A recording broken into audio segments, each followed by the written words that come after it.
Hi, I'm Ron James, and you are with us live at the theater here in LA where Stephen Greer is premiering the new movie Unacknowledged. Now, this film has set a new record for the amount of money raised through crowdfunding for a documentary, and it only surpassed the record previously established by his last movie, Sirius, which broke the very same record. Congratulations on a milestone achievement, and it's wonderful to be back here. Good to see you. Thank you. So, Stephen, how does it feel? We were here together for Sirius, and we're here back again. Exactly 4 years ago. So 4 years ago, we started the film Sirius here and kicked it off. And this is going to be more exciting. The film, Unacknowledged, has already hit #1 on iTunes for the trailer and in the top 10 for pre-orders. Our goal is to disclose this information to a few 100 million people, and that's going to happen. So that's what we're here for. And I want to welcome some folks who are here. You want to come up? Sure. Yeah? So you introduce yourself. I'm Vincent Spano. So Vincent is an actor, and we're very pleased to have you here. And thank you. How have you found out about what we're doing? And well, I'm an actor and a director and a writer, and one of my mentors as a writer and director is David Marconi, who I believe is a friend of yours. David wrote Enemy of the State, and he just wrote Martin Campbell's new film, The Foreigner. Right. He's always kept his ear to the ground on truth, whether it has to do with politics, government, money, all that good stuff. And The Foreigner is a terrific new film that's going to come out later this year. And I'm sure you've seen Enemy of the State. So I am what I believe like-minded. I remember when I was a kid, I waited online at the Ziegfeld to see Close Encounters of the Third Kind on the day it opened. Right. And then I pretended I lost my glove so I could see it twice in a row. I did the same thing. Okay, so you know. So I think I've always had a strong interest and belief, that we're not alone in no way, shape, or form. So what would you ask me about that interest of mine? Yeah, well, what are you wanting to discover from this film? I'm curious. Truth. Yeah, well, in an hour and 40 minutes, here's the thing about Unacknowledged. We distilled several thousand hours of top-secret military testimony, documents, and evidence into an hour and 40 minutes. Well, that's quite a task. And, so we have the filmmaker here, the director, has just arrived, so that's what we tried to do. And then there's a book by the same name that has much more information than the movie. So we'll give you... So when you leave, we'll give you a package of that. All right, that's awesome. Let me ask you this. How did you get access to that information? I've been working this with I was asked by friends of Bill Clinton to brief his first CIA director in 1993. Okay. So I've been involved in that level. I'm an emergency doctor, medical doctor, who got involved with this, and it just slowly overtook my career. That's awesome. I have to plug an ex-girlfriend of mine. Her name is Carol Ann Fernandez. She just wrote a book published on Amazon called Mission Possible, Finding Your True Calling, something like that. And she talks about how we have our careers and then we find our mission. It sounds like you found your mission. It's our mission. Yeah, Mission Impossible, actually. But no, possible. You did it. I'm just kidding. It is possible. You manifested it. You created it. So it's awesome. Well, thank you. I'm so glad you're here. I'm very excited to see what you've put together. I really am. I think you'll enjoy it a lot. Thank you. Thank you. Good luck with the project. Thank you. So, have you something over here? You want to go this way? I will. Yeah. Who's this? Where's Ron? All right, so you need to stay up here. Or somebody needs to stay up here. There you go. So,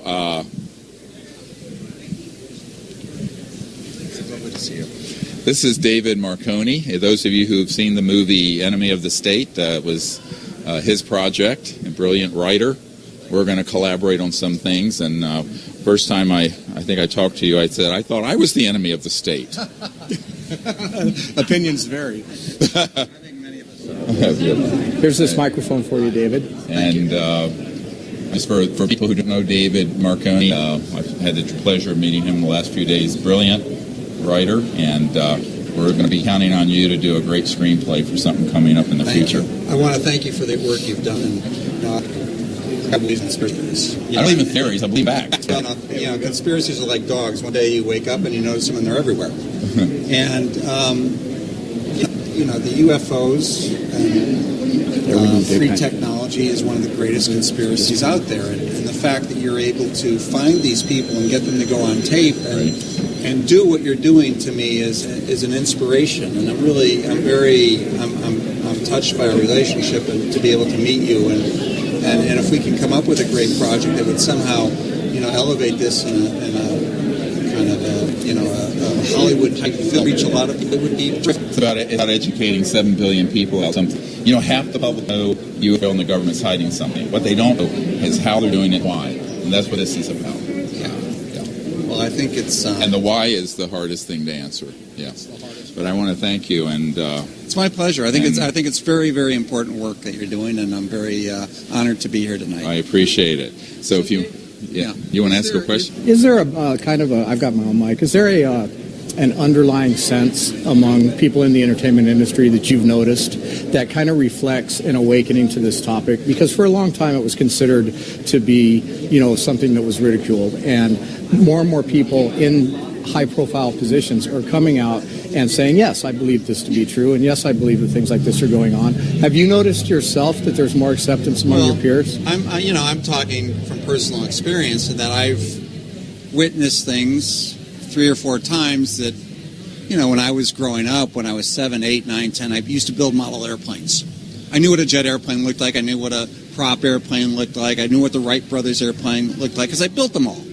And one day you're walking in from recess, and it's like you're like 8 years old, and you're with like 10 of your friends, and you look up and you see something, and it's not an airplane. And you're like, well, what's going on here? And it really affected me. And ever since then, as an individual, as a person, I became very curious about this entire subject matter, which eventually led me to Dr. Stephen Greer, because he is he's been compiling all of these people together and putting together a coherent message that people can somehow understand. But for me, it's been a very personal journey because of things that I have witnessed on a personal basis. And I know Clinton has seen, or Jimmy Carter has seen things. Many people have seen things, but obviously it's not in the interest of big oil and all these other people to come out with the information on free technology. Because who wants to hear about that? Because suddenly you have a multi-trillion-dollar industry that's going to be displaced, and that is it's a disruptive technology. The ultimate disruptive technology and information. And to bring something like that in, to bring something like that in, it disrupts the entire world, and that's very scary for a lot of people. Ultimately, it'll be a better world.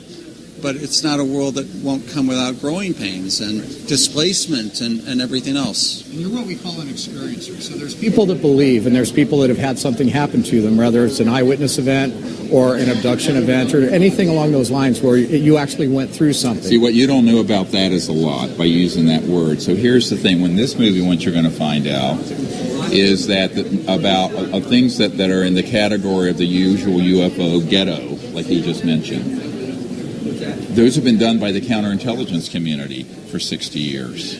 And these are one of the biggest, most shocking things in this. So I always tell people who've studied UFOs know the least about it because they don't understand how counterintelligence works. So part of this expose is to show people what's going on in the counterintelligence area that has brainwashed the public on this subject to make everyone docile. Yeah. And accept World War III that'd be interplanetary. Right. Well, we don't have and so that's really, to me, that's the part of this that's the most important, because the only thing worse than keeping the secret is for it to be disclosed in a false way that leads to an interplanetary conflict. So I think that's one of the chief purposes of this film, is that I got a heads up about a year and a half ago that's getting fast-tracked, where they would false flag some events to stampede the planet into what Douglas MacArthur said in 1955 when he said World War III will be interplanetary. So I think this is the biggest problem we're going to be facing over the next few years. Well, you have to keep fear of an outside threat. Yeah, we need a new enemy. If you want the herd to gather around the leader, you need fear of an outside threat. Right. And whether it's a false flag event that creates terrorism or whatever else you want, you have to keep the public in fear because that's how you keep them gathered around the leader. Well, that's how you control them. It's not just about UFOs. It's about, the selling of wars is as old as the history of mankind. Yeah. Ultimately, it's about control. Yeah. Yeah, the control of the populace. It's the same. It's the same story told over and over and over again. Well, thank you again. Oh, it was a pleasure. And really. Look, I can't wait to see the movie. I'm movie. so glad. And look, there's we have some wonderful goodie things bag for you. Oh, wow. Yeah. Okay, I can't wait. You deserve it, man. You head this way. Thank you. I'll see you later. Very nice to talk to you. Nice to Thank meet you. So, Dr. Greer, can we talk a little bit about that false flag thing for just a moment? Hello. I'm Dr. Greer, and you're... I'm Gina Carano. So, This is going to be kind of funny. that's fun. So what is your background? I'm a mixed martial artist. Used to do cage fighting for about 8 years, and then I moved over into action actress. Steven Soderbergh kind of discovered me for the movie Haywire in like 2005. Right. Yeah. Haywire? Yeah. Sure, that Do guy. you Well, remember that? yeah, I do. Just Awesome. move the camera. I can tell when you're lying. Were you in Fast and Furious? Or Yeah, I was in Fast and Furious also. 6. which one? 6. Yeah. Are you Well, good? they're on Fast and Furious 81 now? Yeah, No, I'm just kidding. Yeah. It's going into they're all getting spin-offs. Yeah. And I just get killed off. Yeah. Are you a fan of action movies?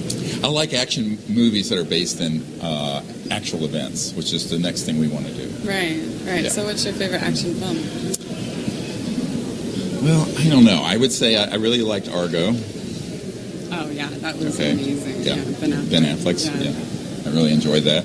I liked Aaron Brockovich because it's a story of a ordinary person like myself. I'm a country doctor from North Carolina originally, taking on the national security state, Yeah. and she was taking on PG&E, I believe it was. Very similar storylines. If you look at Aaron Brockovich and you see what happened with the corporate death threats and all this stuff, it's very similar to this subject. Oh, Yeah, interesting. So and that was based on a true story. So if it's based on a true story, I find it more interesting than fiction, personally.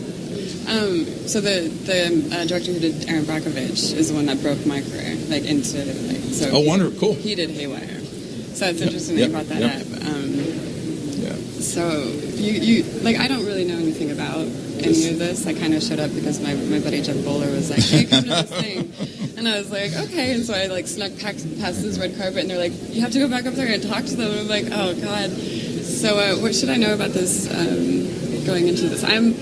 This is an expose of a sort of a distillation of 25 years of my research with top secret military guys and CIA folks. I began briefing the director of the CIA in 1993 for Bill Clinton on this issue of UFOs, extraterrestrial intelligence.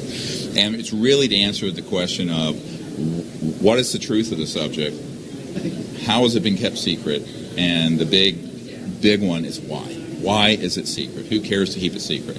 And that's what this is going to answer. So in an hour and 40 minutes. So you 100% believe in UFOs? No, I don't believe in them because, it's like, do I believe in this microphone? So I'm a scientist, a medical doctor. Belief is in something not proven. This is proven. So what I think is, I believe in the potential of humanity to bring this information out in a way that gives us a new civilization. Because, see, these objects are not moving using fossil fuels. This is really an environmental and technology story. And the reason this is secret, it comes out, we don't need oil. And we don't need freeways. That and was we the don't most fascinating answer I've ever heard to that question. Yeah. And actually, this is exactly the question that was asked of me by the CIA director and the head of the Defense Intelligence Agency and the Senate Intelligence Committee. Why is this secret? And when I would explain that this is a technology issue and it's about the future of the human race getting off the 1800s power system and electric grid, but the people who control that, and it's hundreds of trillions of dollars involved, they don't want that change to happen. I can see So that. when the president tries to make a move in this direction, he's told not to. And no president since Eisenhower's had control over these covert programs. And the word unacknowledged comes from unacknowledged special access projects. What that means is it's a military speak for a black project that's so black it's being run in a criminal way outside this oversight of the president and the Congress. So that's what we're exposing. My mind just was like, how? I have a personal question. Maybe it's too personal. So has your life been threatened by the government then? Yes, but Yes. I'm not worried about that now. Yeah. Sorry, I'm not even the interviewer here, but I just have. No, you have good questions. I love your questions. They might be coming from an innocent place, but No, I it's don't beautiful. really know anything about No. this. But Well, thank you. I'm very glad that you're here. Thank you very much. And we have some of the book. There's a book, by the way, that is about 10 times more information than the movie. It's coming out today also, called Unacknowledged. So Excellent. I can't wait. we'll get and one of these beautiful posters. Maybe this is just going to completely blow my mind right Yeah. now. I can't wait. Yeah. Let me ask you something. If you were to watch this movie and then you started doing some of your own research and you began to realize the validity and the importance of this topic, because I consider it to be one of the two most important questions facing humanity. If you were to solidify around this, would it enable you or inspire you to be more active in talking to people about it, in trying to help groups that are trying to get the government to tell us more, and to just work more on wanting to get to the truth? I think that. Would it be more of a personal? Would it have more personal importance to you? I think that that's kind of like an interesting question, because no matter what, like, I can say, okay, I'm going to go have this fight, but I know damn well that, like, when you go and have an actual fight, it's a completely different story than actually just saying that you would have a fight, you know? And I think that anything that affects you personally, like, no matter what, you start looking at, like, you know, you start looking more into it. And I think that, like, through your life, like, it's pretty bold that you're out here, like, telling your story. Am I right? Yeah, you know, in the 90s, I had 3 members of my team assassinated helping us, and a former CIA director, Bill Colby, was assassinated helping us. It's going to be in the film. That's amazing. And so it's very intimidating initially, and then you kind of learn to take it in stride. Right. Because if you're in Russia, you it's get offed right away, right? Like, if you, like, Yeah, kind of and that's what was happening to us because we were too obscure.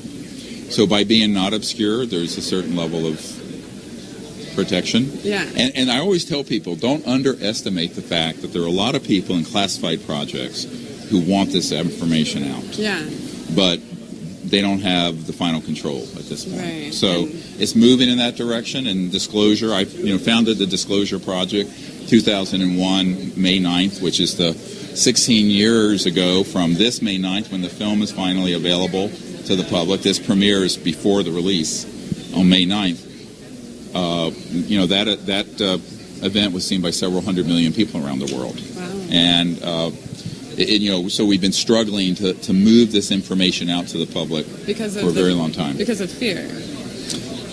Well, I think the reason it's been kept secret is that people who are in control don't want to lose control of the current macroeconomic system. Right. You know, the hundreds of trillions of dollars in the petrodollar, oil. You know, the whole global economy is really controlled by a handful of global elites. And are they doing that because it would just be mass chaos if we knew the... No, it's because they like having the power. They don't want the people to have it. I think that more and more, to answer your question, the more I'm a truth seeker. I call myself a truth seeker. So that's where I'll leave that. And whatever you do with that, it's all a matter of, like, your personal conviction. So I'm happy to be here. I'm a newbie to this whole entire environment, but I'm actually, like, I always find myself showing up for reasons. So I'm glad to be here. And thank you. It's a pleasure to have met It's you. a pleasure to meet you. Yeah. Thank you so much. Okay. So and my assistant Un has something for you. Thank you. Yeah. I hope you guys have the best night. Thank you. So, Dr. Greer, let me ask you a question real quick. Nice to meet you. Nice to meet you. Tell me about your background. I'm the founder of Judicial Watch. Hi, nice to meet you. And Freedom Watch. Oh, excellent. And we're a public interest group that fights against government corruption and exposes. I almost contacted you guys when the government tried to put me in prison for doing what I'm doing. Really? Why did they do that? That's a very long story, and we don't have We'll time have to for get it. together some other time. But You'll tell you me. wouldn't believe the fascist tendencies of the national security state. Well, I that's do gone out believe of that. control. I actually brought 2 lawsuits in the last 3 years Wow, against the NSA, CIA, and we enjoined them twice. good for you. And that gave rise to the USA Freedom Act. And now Right. we find out of course, it's predicted they're violating it still. You know? Oh, sure. Yep. They even got into my phone in the last few weeks, so I'm I'm suing them again. He says a little higher. Oh, sorry. Yeah, well, that's Right. wonderful that you've done Yeah. that. And I've known of your group for many years, admired it, and Thank you. we should exchange information. I may need you guys sometime. We should. Let me give you my card Thank you. on that. Yeah, and I have my card. Un can give you a card Okay. also. This is so awesome. Well, a lot of people don't realize that this crosses all the political divides most people think about. It This does. secrecy, because Eisenhower was a Republican who coined the term "beware the military-industrial complex." Right. He actually had been denied access to these projects by the end of his term, which is why he made that statement. The Barry Goldwater, if you remember, you're probably Of course, yeah. Senator Goldwater and I had long discussions about this, and when he was trying to find out about this, he was threatened. And here was a very conservative Republican who had been on armed services and intelligence, ran for president. It's not a 64. political situation. It's not a no. political issue. No. It's really, it's about authoritarianism and fascism, whether it's left or right, that has overtaken our It's control. democracy. And our democracy is being run amok. They don't want to admit there may be another force out there that challenges them, you see, ultimately. Yeah, they don't want to admit that classified projects working on this since the 40s have figured out how to get us off oil, gas, coal, nuclear Right. power, and public utilities. And that's the big issue. Well, like I was saying, there are forces that are greater. David Marconi is a friend of mine. He invited me here today. Oh, wonderful. The Yes, great he's writer awesome. who wrote Enemy of the Yes, State. yes, you know. sure. We just had him here. Right, Yeah. right. But there's a lot of things that we don't understand, and even the President of the United States is really not in control of what goes on here. No. He's the puppet. I don't know if you've seen the chart when deals with this, with the UFO and extraterrestrial issue. The president's at level 21. This issue goes up past compartment 40. So it's, Right. and I have dealt with presidents since Bill Clinton personally, who have been denied access to this information. Well, George W. Bush, I think, recently was on Jimmy Kimmel. Did you see that? I did. And he asked him about Roswell. Uh-huh. He says, "Is it really true?" And he says, "I can't tell you. My kids asked me that, and Yeah, I right. can't discuss it." But I'll tell you, So funny. and who are they in control? They're controlling the president of the United States. And so what happened to our democracy and constitution? This is the question. I'll tell you an interesting story. I represent Cliven Bundy, the rancher in Nevada. Sure. I'm a criminal Right. defense. Sure. Yeah. So I'm walking out of Pahrump prison about 2 months ago, Right. and it's high security. Right. And I say to one of the guards, I say, this reminds me of Alcatraz. You don't have San Francisco Bay, but you've got rattlesnakes. I mean, it's the middle of the desert. He Right. says, rattlesnakes are not what we worried about. I said, what are you worried about? He says, we see UFOs here every night, Yep. overhead. Right. Right. And, I mean, who knows what they are? Yeah. Is, Yeah. are A the huge aliens- number of them are man-made. And that's what Yeah. the biggest, if you look at the display downstairs, you'll see a whole display of things that the public call UFOs that are made by Lockheed Skunk Works, Boeing, Phantom Works, Northrop Grumman, et cetera, and so on. And what people don't understand is that those have been used in clandestine ways by humans since 1954. The date that's going to shock everyone is that gravity control and zero-point free energy was mastered October 1954. And Well, look at the TGV, the train in France or in Japan. I mean, Right. it lifts off the track. It's, Right. it's anti-gravity. So why can't it be taken a step further? And it has been Yeah. for 60-some years. Well, and David Marconi believes, our mutual friend, that there's an alternative space program, which kind of makes sense, because what have we really done since the early 60s? We haven't really progressed that much in terms of what the public knows. And we're still using rockets from Wernher von Braun in 1940s, right? Right. Are we to suggest that our cell phone has advanced like it has, but yet the space program has not? Right, exactly. Yeah. This is the point I make to people. On all those big advancements have been paid by the taxpayers of the United States, and where's our dividend? Where's our benefit? Well, it's an interesting story. Years ago, I filed a Freedom of Information Act request for all the information the government has on UFOs. And it came back and it said, well, everything is on our website. I didn't pursue it because I was busy. I had other issues. Yeah. But I'm going to get back into that. Yeah. Because Good. I think we need to bring We need a to lawsuit. collaborate on this. Let's do it. Good. Let's do it. Thank you. Thanks for coming Nice to up. meet you. And We'll be in introduce- touch. Yeah, we will. Thank you. Thank you. So there are more. Okay. Hi, nice to see you. Oh, Hi. God bless you. Oh, you're my thoughts and prayers. Thank you. Mwah. Thank you. It'll happen. We'll Yeah. get it done. Yeah. Carmel McGuire, Jerry. Where's Jerry? They're awesome people who are on our team and near Santa Barbara. Oh, hi. Nice. Oh, hi. Close enough. Oh, thanks. Emily's talking downstairs. And she's saying, We're on the live stream here. Okay. So we just want to say, A you say you want to joyous say a time. couple words. This has been going on for a long time, and it's finally happened. We are thrilled. We drove in from Ojai to see this great man, a personal friend, and one of the dearest, most knowledgeable people that I have ever met. Jerry? I can't add to that. I agree with everything you said. Thank you, guys. We had Thank our- you for being here. First contact experience with Steve. Yes. Yeah. Amazing, unforgettable experience. And we're with him for the long haul.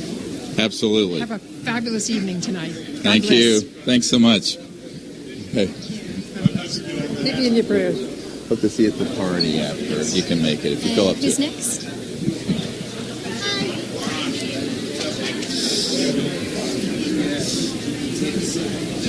Just in a little bit. So we're going to move in just a little bit more. Hello. I don't know Hello. if you remember because how could you? But I Just a little bit this way. Thank you. Oh, there's a hole here. There we go. oh no, I just wanted to say. Well, thank you. So tell us who you are and I'm how you're up here. And So are- Kathleen Higgins, and I've met you before, and I came from Florida, All right. Thank you for coming. and I have nothing to say, but thank you. Thank you very much. Thanks for coming.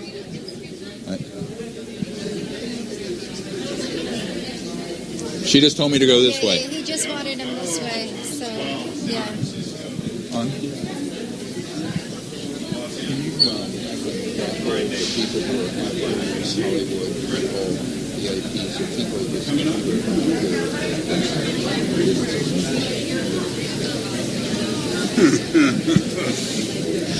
Who is this gentleman? We have Jimmy Church here with us. How are you, man? Nice to see you.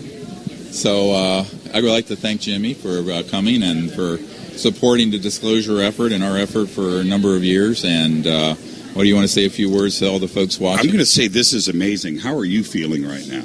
Oh, great. I was just, trying to keep body and soul together. Been out here since Thursday and meeting with some of the most amazing people in L.A. and support is building around disclosure. And Do you think, let me ask you directly, do you think something is about to break? We feel the tension. We feel something dramatic. There's so many things coming out from NASA every week about new exoplanets and fast radio burst and now Enceladus and Europa. It's always a month-to-month announcement about the discovery of something.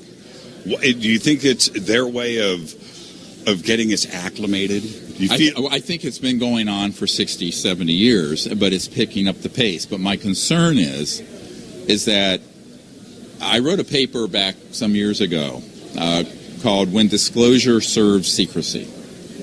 And so there are two kinds of disclosures that can happen. A disclosure that moves our civilization forward, or one that presents a threat from outer space that submerges our entire world into this sort of energy of the post 9/11 hysteria. And so my concern is the latter is what they're doing. Right. The latter is what's being ramped up. And this is being evidenced by the amount of xenophobic and terrifying information that's part of the counterintelligence disinformation being pushed out to the public.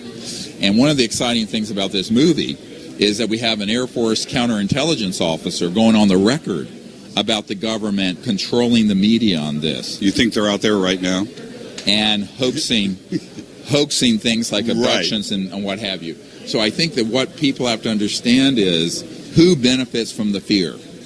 The same devils who have been controlling the planet for decades, if not centuries, around war and conflict. So I think that what I feel is that we have to decide as a people, do we want a disclosure that benefits humanity and that is truthful, or are we going to run scared with a disclosure that's controlled by the national security state that would like to see endless war? And I think this is the choice of our generation. What about this kind of support from Hollywood, Sony, Orchard, behind a film like this for the first time that I could think of, where it's been this dramatic and this forward? That certainly has to say an awful lot. Yeah, and from even other quarters that I'm not permitted to talk about yet, but in a few months the world will know about. So this information in this film has the potential to reach more than 100 million people within the next 4 months. So the exciting thing about that is that people are realizing that it's time for the truth to come out, and also it should be the full truth, not a half-truth. And the full truth is that a huge percentage of the information that's out there on the internet on this subject is counterintelligence disinformation designed to scare people. And as Werner von Braun, the man who invented the rocket for Adolf Hitler, said on his deathbed, that basically they want to be able to create a threat from outer space that is completely a hoax. And so our concern, and the reason I rushed to get this movie finished in 12 months, is I'm getting intelligence and information that is being accelerated. So it's kind of a race between the folks who want the truth out in a way that would benefit Earth and the human race, and people who want to pop a surprise on the planet that would sink us into something much worse than the aftermath of 9/11. And I think that's really what we're up against. What does this say to you? This kind of response, downstairs it's a madhouse, right? It's I haven't been there in a while. Well, it took me a while to get up here. Let me just say that. Yeah. So, and what does that say to you? I mean, everybody is using the D word daily, disclosure. Disclosure, yeah. Well, what it says to me, and we have so many great media groups ranging from Huffington Post to Associated Press to Breitbart News coming forward wanting to get this information. To me, it says that we've reached a critical sort of mass of people interested in the subject who knows that it's real and it's time to bring it out. And to me, that's very good news, very exciting news. At the same time, we have to be prepared for that being hijacked and taken over by people who have an agenda that would serve the purpose of the secrecy. The purpose of the secrecy to this date is to keep the technology secret and to hold that card back, to play the threat card from outer space at the right time. And then Werner Braun said that in the early to mid 70s, and 40-some years ago. Right. So the question is, can we find people of goodwill who can understand the nuance of this issue?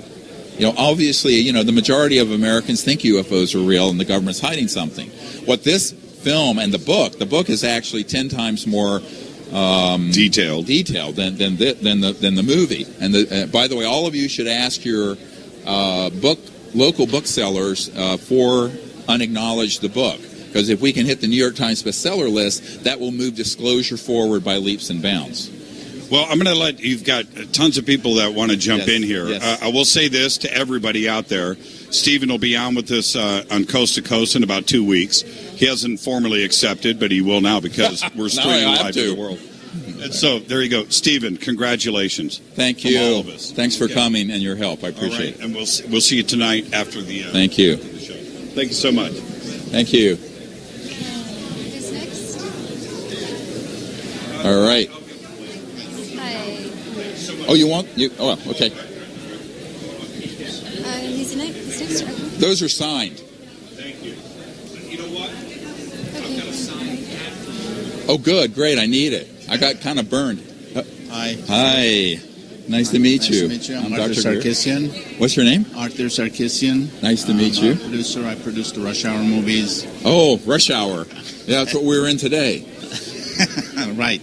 And I've been working with David Marconi on a new one, and I'm very interested in your subject matter. I'm very, very interested in UFOs and new technologies, and I just love to be here, and I wanted to see your show. Maybe you can help us with the next project. Absolutely, why not? I would love to. That would be wonderful. I appreciate you being here. Nice to meet you. Thank you so much. Bye. Thanks for coming. Hi. Hi, Steve. Hi, how are you? It's good to see you. How are you? Good. Susan Manowich from New Energy Movement. Yes, how are you doing? I'm doing great. How are you feeling this evening? Good. It's a pleasure to see you again. Nice to see you. I first met you Friday, I think. Yes. Well, actually, I met you before a couple years ago. Oh, I'm sorry. No, that's okay. But it was a lovely dinner. So one of the questions, I have two questions. Okay. All right. The first question is, I have talked to a number of people that have been positively impacted by your events that you have, the CE5 events. Yeah, the Close Encounters of the Fifth Kind Yes. event. Yeah, Yes. That's the next one that's coming out. I look forward to seeing that one. I just dropped a little hint. in progress of happening. What can you tell me from all the different experiences that you've had with running these different groups and participating with them? What do you think are some of the biggest impacts that have happened with these people? Because I know people see ships and they see beings, but what has transpired with them? You know, there's the phenomenon that people see when we go out and have a close encounter of the fifth kind, which is a human-initiated contact. And we have Dr. J. Allen Hynek's son here somewhere. I don't know if he's on the red carpet. It kind of ended there. Close encounter of the fifth kind is when humans initiate peaceful contact with these civilizations, bypassing the national security state. The big message is that when people realize that any person can do that, if they understand the science of consciousness, of the physics of interstellar travel, of the fact that interstellar civilizations have technologies that are way beyond our iPhones and Androids, that interface directly from consciousness and thought to electromagnetic fields. And that when we're out under the stars doing this together, and that becomes demonstrably true to 30 people who are seeing it all at once, a paradigm shift happens, a consciousness opens where they realize that the world isn't what we've been told it is, that the world is a multi-dimensional universe, and that these civilizations are passing through other dimensions, getting here from point A to B, but that all of that is recapitulated or folded within every human being. And so the potentiation that humanity has to experience that and make that happen is folded in every single human being. And that is the ultimate disclosure, is every human understanding that and saying the government can't control 7 billion people who awaken to the fact that we're children of Earth and we can make contact and there's nothing they can do about it. Right. So I think it's very empowering. Very empowering. On a personal level, I would say people have experiences in a week expedition like that who have been involved in studying this issue that exceeds 20 years of their prior experience. Right. It's very intense. Right. And it's also a jump in their understanding of how maybe what their function is on the planet and what they can do also. And also the complexity of it, because when we'll have one of these events happen, we'll have an ET craft come in, and within seconds there are helicopters, jets flown in that are military trying to suppress that event from happening. Right. So it's a very dramatic thing for an average person to come out and see. It's not at all frightening, at least not to me. Of course, I'm an emergency doctor, so people come in with Tech 9s and 10s trying to blow your head off. So, I mean, but I think that for people who come and realize that human beings are actually equal to any civilization out there, but we haven't realized that potential. Right. And so it's about self-actualization, self-realization. And most people wouldn't think of that when they think of UFOs and ETs, but ultimately that is what happens to people inside. Right. It's about their growth. Yeah, their growth. Absolutely. Yeah, it's a huge growth. One last question. I don't want to hold things up too much. So you and I are in a similar arena with working to get new energy technology out. Yes. What do you think that you've seen change in the last couple of years that you feel is encouraging and inspiring to try to get this out? Well, I think the biggest is that there are more and more people realizing that this is all true and not mythological. And then once you ask the question, if the UFOs are real, how are they moving around?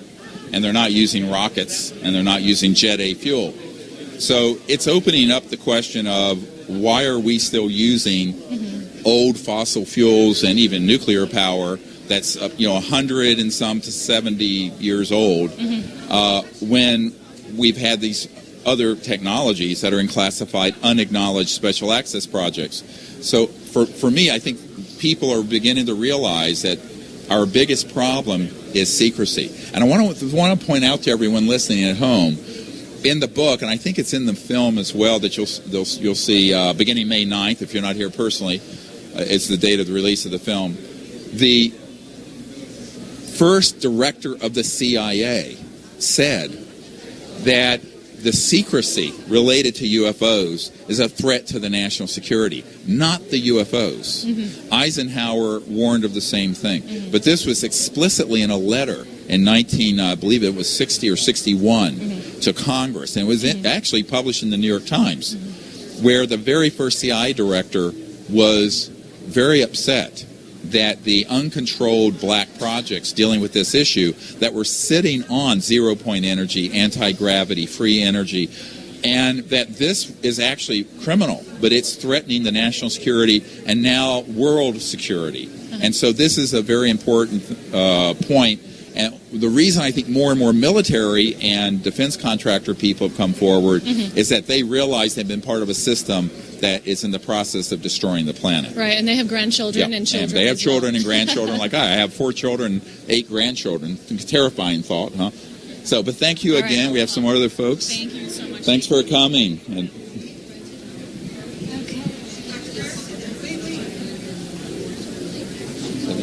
How are you? You got the time, right? yeah. How are you? Hey, there's someone there I want to have come up. Come up. Right? Yes. I've been crying ever since I saw him. I know. Okay, so we have a very special guest here, Paula Harris, who's helped me since the early 90s, and J. Allen Hynek's son is here. J. Allen Hynek was head of Project Blue Book for the Air Force, and then started the Center for UFO Studies. He came out with the fact that these were most likely interplanetary vehicles. He understood the interdimensional aspect of it and many other things, and admitted that the Project Blue Book was sort of window dressing. So we're very honored to have both of you here because you interviewed his father. Actually, I worked with his dad for 6 years. He's the one that got me. He's the one that got me involved in ufology. Right. If it wasn't for his father and the fact that I spoke Italian, I wouldn't be standing here. So what do you remember from your dad? Well, I grew up, for me, UFOs are normal. Yep. So I grew up in a traditional house in Chicago, but we'd have things like UFO ornaments on the Christmas tree. So did we. We had paintings of UFOs in the garage, and we had people like Father Gill from New Zealand or from New Guinea and from all over the world coming all the time to mention their UFO stories. So it was just natural for me. What's the most interesting story your father shared with you that the public may not have read or heard about? Well, I don't know. If my father didn't share it, I don't know if I should. But I'll tell you, my favorite story as a kid was with Father Gill. When he came over he had a famous sighting in Papua New Guinea. Yep, I know that case. UFO witnesses run the gamut from highly credible and corroborated to somewhat more sensationalistic, as I'm sure you know. Sure. And Father Gill was an Anglican priest in New Guinea who had an experience, and he came to Chicago for an ecumenical conference, not to discuss UFOs, but he came and my father invited him over, and he talked about how he had seen in the company of 500 New Guineans a craft about 500 feet in the air. Right. And a lot of commotion, and then he waved and he saw a creature come out on the ship and wave back. Right. A CE-5. Yes. And at that point, he went back in, I think it was for, I forget which prayers of the day, but he went inside for prayers, Vespers. And he was roundly criticized for that, but the oath that he took wasn't that I will do Vespers every day unless I see a UFO. that was his routine. And so he's telling a story, and it wasn't the most sensationalistic story I've ever heard. There wasn't an abduction. There wasn't that kind of interaction.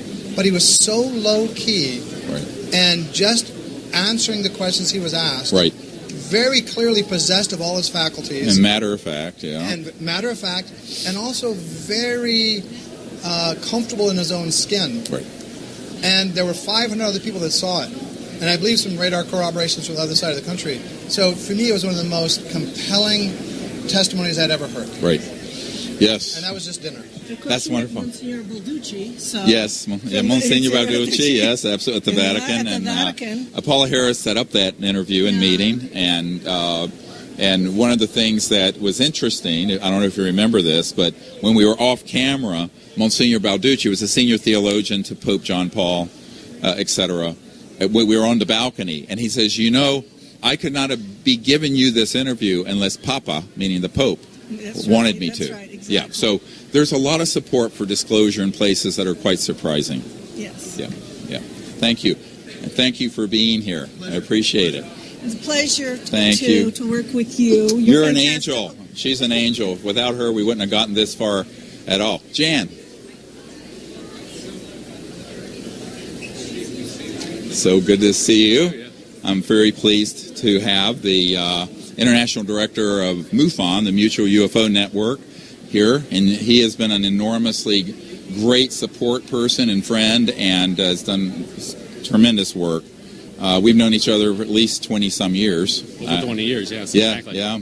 So what do you think? How are we doing? It looks beautiful. I can't hope for a very fantastic premiere tonight. So thank you for inviting me. Yeah, well, thank you. And I'll tell you that Jan Harzan is one of the people that in this field that he's going to do what he says he's going to do, and I very much appreciate that. And he's a enormously great man with tremendous integrity, and MUFON is lucky to have you. Thank you. Yeah, thank you. Well, we're all in this together, so let's make it all You happen. may not know that when I first had the idea to start the Center for the Study of Extraterrestrial Intelligence and then the Disclosure Project in 1990. Now, I'm dating myself. This is 27 years ago. Right. I didn't know what to do or what to so I found out about this thing called MUFON and went to the 1990 MUFON International Symposium, which I believe was in Gulf Breeze or near there because of all the sightings in the Gulf Breeze, Florida area. And that was my very first event. Now, of course, nobody knew who I was, of course, but which was just as well. It was nicer then. I had more fun. But that was my very first event that I ever went to. Yeah. Well, if you remember, back in the early 90s, when you started the whole Disclosure Project, it was called Project Starlight. Correct. And at the time we met, I was living on a street called Starlight Circle. I remember. I was at your home. Yeah.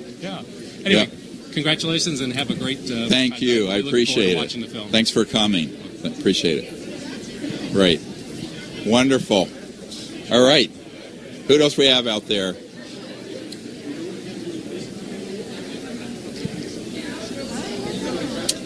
It's so good to see you. It's so good to see you.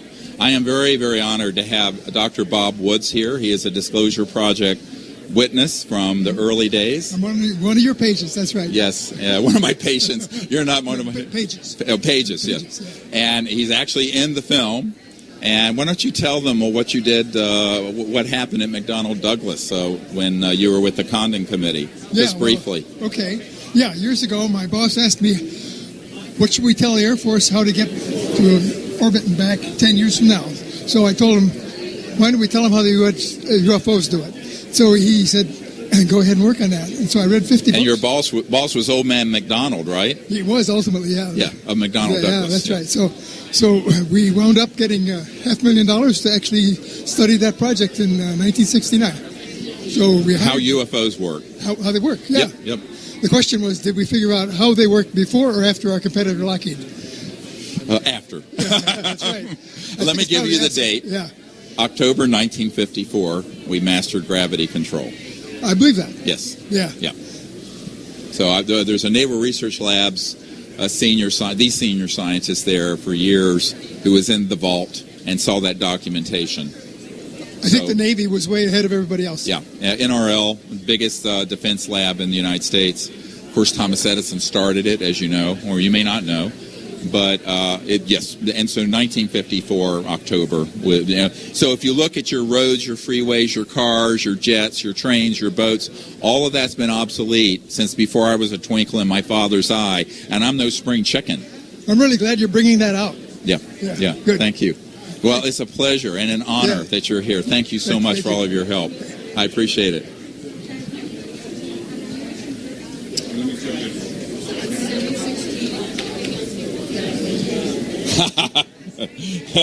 Okay, we've got a sign cap here. I'm not going to put it on, but there you go. Thank you. On, you want to here, take the mic. Hi.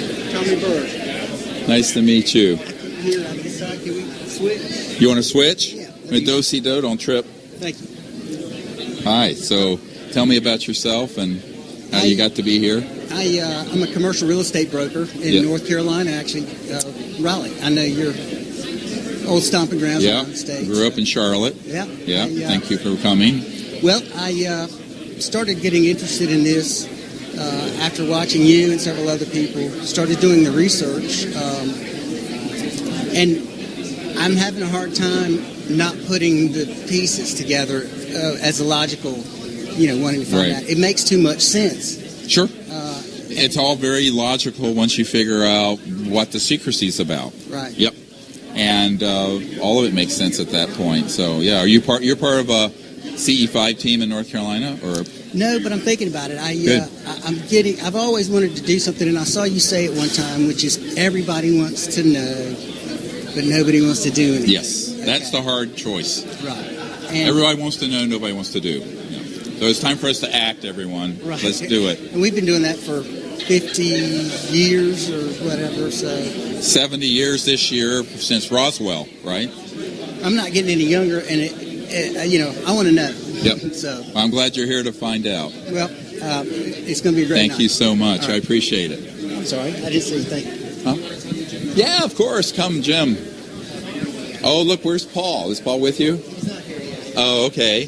So this is, everyone, this is Jim Martin. He's Vice President of the Orchard. Yep. And I want to express publicly my thanks to you. Thank you, Dr. There's Greer. thousands of people watching on the live stream. Sure. I can honestly say that this film absolutely would not have been completed to the quality it is, nor would we be working with the Orchard if it wasn't for Jim Martin. Thank you, Dr. Greer. So you have been indispensable. Thank you. So tell me about what your thoughts are about tonight. Well, I'm very excited about the turnout. And excited for everyone to see the movie on the big screen. Yeah. Are you happy with the final product? Oh, it's awesome. Yeah? Yep. Good. Excellent showing tonight. Yep. Thank you. Looking forward to the feedback.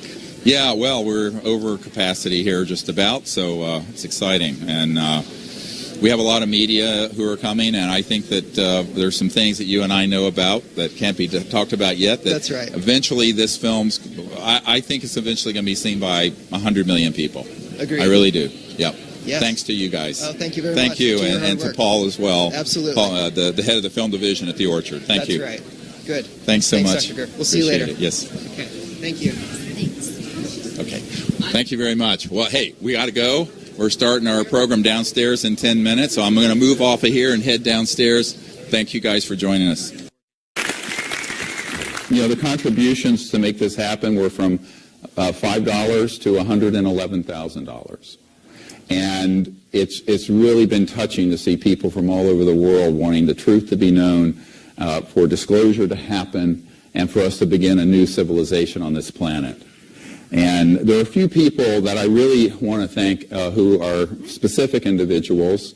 And, of course, amongst those is the director of the film, Michael Mazzola, who was supposed to be down here with me, but sort of didn't want to do it. Where's Michael? Stand up and at least take a bow. Where's Michael? Yeah, thank you, Michael. The wonderful thing about Michael is that he's happy to work and serve and create the best educational product that is possible to move disclosure forward. And he came to the Sirius premiere with Adam Curry, who is also here, Dr. John's protege, and we didn't meet then, that I recall. because there were too many people. There were 700 people at the after party. But he reached out when we were looking for someone to head up making this new documentary. And he has such a great grasp of the knowledge and the information and the ability to weave it together. And it was just amazing that over a 12-month period, we went from the concept of this film and starting the crowdfunding campaign to completing a full-length feature film and a book in 12 months. And it was a very, very heavy lift, as we say in the Gold's Gym, and it couldn't have been done without a lot of people working on it. Another person who worked hard on this for a year is Chris Christatelli, who is here. Where's Chris? The producer? Yeah, there he is. One of the producers on the film. And Stephen Peake of Aurora's Media. Where's Stephen? There's Stephen. I say that Stephen is sort of like a co-director and collaborator that had jumped in on this film and did such an amazing job in creating the finished film that you will see tonight for the first time in public. And I have to say, Stephen was someone who we identified, I believe, in May or June of last year, and went around with his awesome Red Dragon cameras to film the new Military Witnesses, and then took over a lot of the post-production and has been working on it even up to today to get everything finalized for the May 9th release. So that's really, it's been an enormous effort. Thank you, Stephen.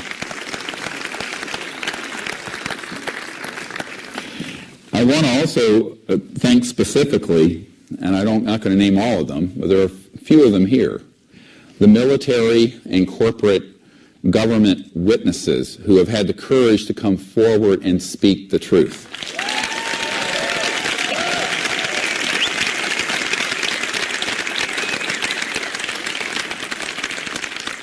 When I accidentally began this project in my misspent youth, I don't know if you can imagine being in your mid-30s being asked to brief a sitting director of the CIA on this, which is what happened to me. Being a doctor in North Carolina, working in an emergency department, taking care of things like shootings and stabbings and car wrecks and heart attacks and all that fun stuff.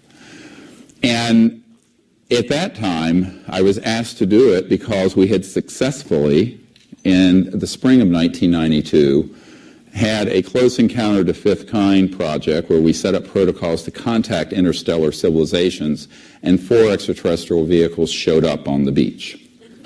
And this got kicked up to Army intelligence and the agency, and the next thing I know, I'm in a hotel room being shot, with 30 questions. Like, what the hell are you doing? But the friendly people in the IC, the intelligence community, reached out and said, look, we want to help you. And there are people who should know about this issue who are being denied access. Then at first I didn't believe it. And I didn't know. I'm a doctor, never been in the government, never had a security clearance, although I've been in underground facilities where I needed one, but I got in anyway.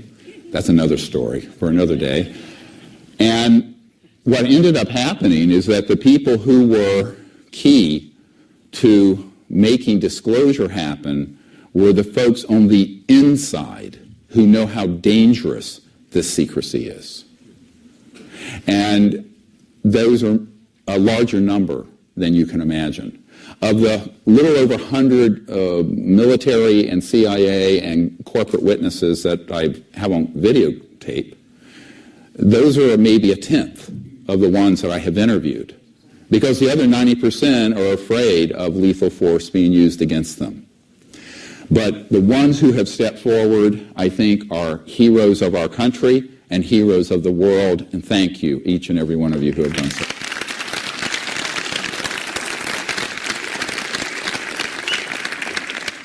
I really also want to thank, this film is being distributed digitally by The Orchard, and a big shout out to Paul Davidson, who is the head of the film division for The Orchard, and in particular, Jim Martin. Jim Martin and Paul Davidson, if you're stand up and just say hi.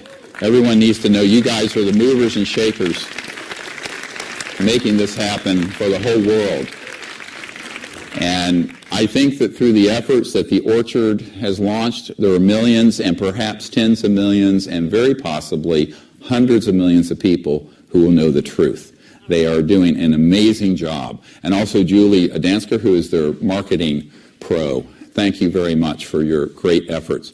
I want to say a little thing about Jim Martin. Jim Martin's a guy who's actually been involved with Close Encounters of the Fifth Kind initiative and lives down here in Orange County. And if it wasn't for Jim's pure-heartedness, his dedication, his perseverance, we would have never come together and reached an agreement with the Orchard or gotten a completed film or had Giancarlo Esposito, who many of you know from Breaking Bad, Gus, on that, who did the narration. Such an essential part of this entire project has been Jim Martin. So from my deepest heartfelt appreciation, I want to say, all of you, a big thank you and a round of applause to Jim Martin and Paul Davidson.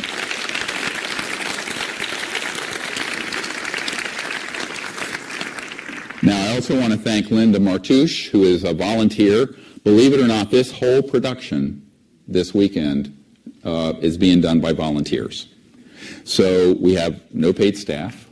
We still have no pay. I mean, the production was, but Linda Martouche and the 18 volunteers have made all of this happen, and so beautifully. So thank you, Linda, wherever you are, for your work. She's been working for months on this. Now, I think the most important person to thank is someone that nobody knows about, and that's my wife, Emily. God bless you.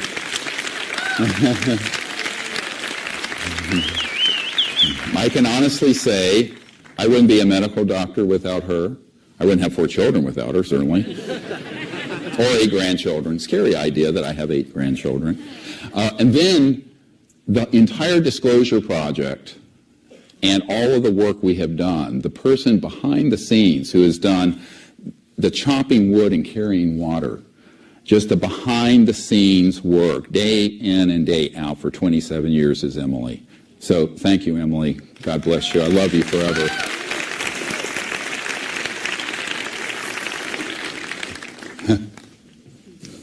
Come on in.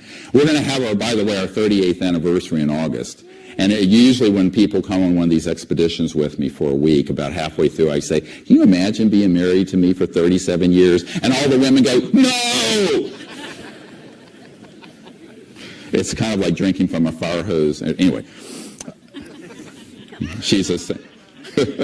it's like a really intense project. This project is a labor of love for all of us.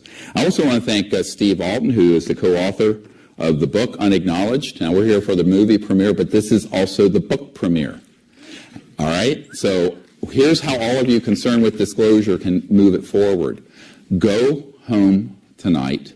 Tomorrow, call your bookstore, Barnes & Noble, whoever it is, and ask them to order this for you. Get a copy downstairs first. But ask them to order it for you. And because if enough people do that and it hits the New York Times bestseller list in the next month, that will open up so many media avenues into the expose that's in the book. And the book, by the way, has about 10 times as much data, information, cases as the movie. So I really recommend that folks, get it, but also, call people. And Steve Alton was the co-author and editor for it, a great guy who did a tremendous job at making it very readable. Because, all of my books I did on my own were like 600 pages. And I don't know how readable. But this is like 326 pages, reads really well, put together well, very professional. Because, I'm not a professional writer, he is. And so I think you're going to enjoy this book if you're aware of the others, and I recommend that you do that. But please help us by spreading the word. And those of you who are thousands of people listening right now on live stream, please go tomorrow and ask your bookstores to order this for you, and that will really have a huge effect. Now, I want to just say a few words. First, before I forget, please turn off your cell phones. Everybody? All right? At least mute them. Thanks. Don't have to be in airplane mode, but no ringers, please. I think that most folks don't understand how deep the secrecy goes on this issue. And the unacknowledged name for this movie comes from the first word of unacknowledged special access projects. Now, I had never heard of a USAP until the early 90s when one of my military advisors, a white hat from the deep national security state, naval intelligence, said, oh yes, this is managed through unacknowledged special access projects. I said, what the hell is that? And he took me through the how of compartmentalized intelligence and projects that are so secret that if someone is your commanding general and is not part of that unacknowledged project, you are not to tell them that it exists at all. Now, this is, of course, illegal. It's a breach of the chain of command, and it's a breach that goes all the way up to whoever the President of the United States is, etc. What this means is that beginning in the 1950s, a silent and unacknowledged coup d'etat happened in the United States and other Western countries to keep this secret. Why? Because in October 1954, we mastered gravity control, anti-gravity technologies, and free energy. Since 1954, therefore, we have not needed oil, gas, coal, nuclear power, utilities, surface streets, rockets, jet engines, etc. It's a multi-hundred trillion dollar issue. And the secrecy, as the first CIA director, Admiral Roscoe Hillenkoetter, stated in a letter to Congress in the early 1960s, is the secrecy is a threat to the national security. Most people think, oh, well, if you look at Star Wars or half the UFO conferences or the internet, the aliens are a threat to the national security. No, the secrecy is a threat to the national security. And this, in the penmanship and letter and signed by the head of the CIA, the first head of the CIA, that's in this film and in the book. In 1955, October, I was about 4 months old. I was born in June of 1955. General Douglas MacArthur said that basically World War III will be interplanetary. Now, this is an uncontested comment. So since the early and mid-50s, there has been a cabal, a covert group, that has kept this secret for a few key reasons. And the why of the secrecy is the thing that is most disturbing, but most promising. And part of it is the inertia of secrecy, because this is a bigger scandal than 1,000 Watergates, by far. And certainly 1,000 times more scandalous than the Monica Lewinsky episode that we heard about for years and years. It's also the fact that the technologies, once they knew what they had, and this is over 60 years ago, they knew that the centralized elites, the global elites, which are, in my opinion, fascist by nature, did not want the public to know this. And they started a disinformation and counterintelligence campaign to ridicule the subject and keep it secret. Therefore, the world we have today is in a state of environmental and geopolitical meltdown, completely unnecessary. And the only way it's going to be fixed is through we, the people. It will not be fixed by the president, by himself. Yeah.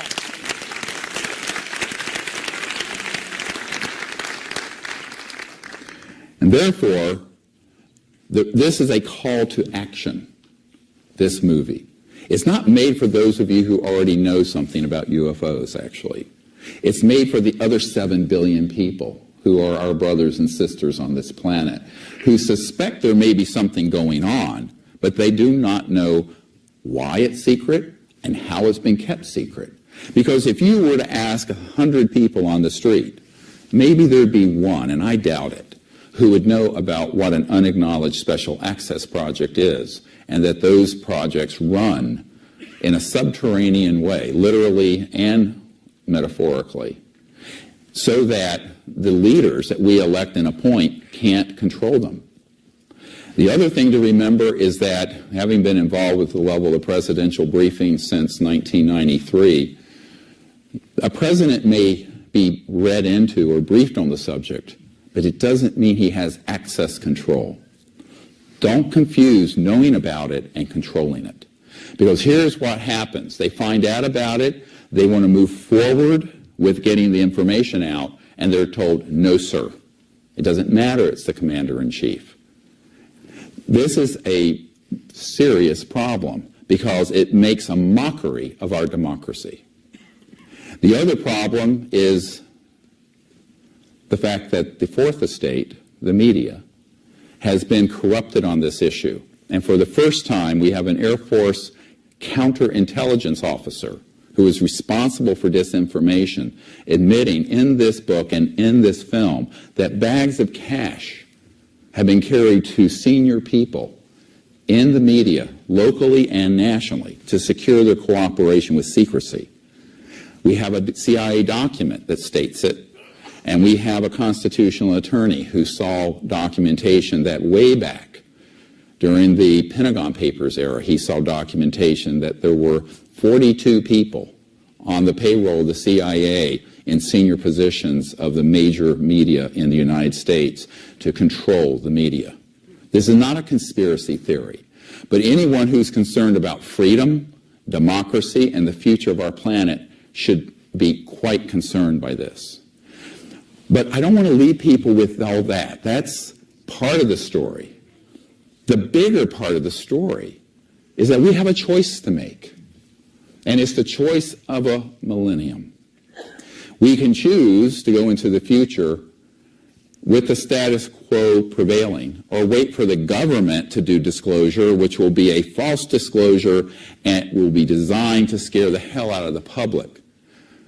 This Air Force intelligence officer admits that he knew personally of the military staging abductions for their psychological warfare value. This goes very deep, and we are all vulnerable to it. Look what happened after 9/11, where we stampeded into this disaster known as the Iraq War, and now we have ISIS. We have to be smarter than this, but it's going to take all of us working together, and we desperately need your help and support. Because on the one hand, you have a future, it's like the Hopi prophecy, where the line terminates and our civilization is in peril and existential risk. On the other line is that we go up and we become interstellar ourselves. We have to make that choice. There's no other generations left to make it. We're out of time because the Earth is not going to wait another 100 or 70 years, like it's been 70 years since Roswell. So we have to make this choice, and we can and we must, because when this is disclosed properly, we are going to have a world that in a generation, there will be no poverty, there will be no pollution of any type, water, air, land. There will be prosperity that's astounding. The work week will go from what it is now, where many of us work 40, 60 hours a week, barely to keep alive, down to around 10 to 20 hours at the most, globally. This will happen in one generation. So it's the biggest change in the history of the world, and it has to happen. And why not? Because with 0-point free energy and these technologies coming out, we can have a world of our dreams. And this is not a utopia. This is doable. Absolutely today. It could have been done a year before I was born. So to our children and our grandchildren and our children's children's children's children, we owe them this good future.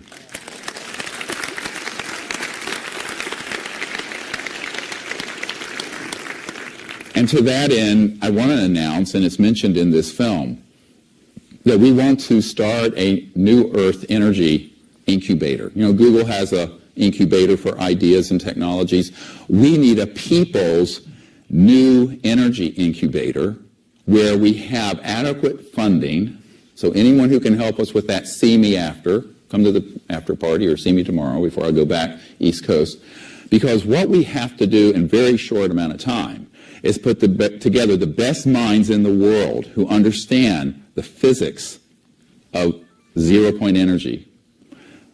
Put it into a laboratory setting that's like GitHub. Anyone heard of GitHub? Where it's sort of an open consortium.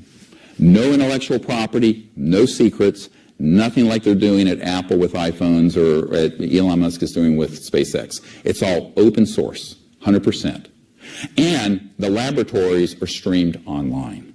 So that the instant a physicist or an engineer hits that sweet spot in the electromagnetic field and pulls more energy out of the fabric of space and begins to run something with free energy, that data is known simultaneously all over the world. You know why? Then you can't keep it secret anymore. So to those people who know inventors working on this, doing it secretively, don't do it. You're a dead man walking. Trust me. Believe me. You're not going to succeed. The only path out is to do it openly, without secrecy, and give it to the entire planet quickly. Later, people will come up with inventions and gadgets like iPhones that they can monetize. But the basic science has to come out.